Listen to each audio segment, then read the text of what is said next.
está gelaufen, noch Woche.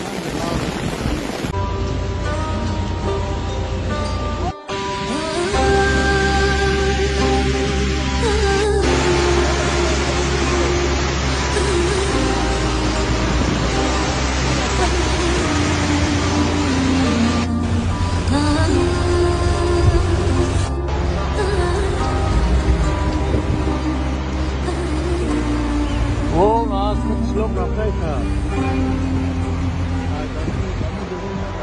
Nee, oder? Schluck auf Becher.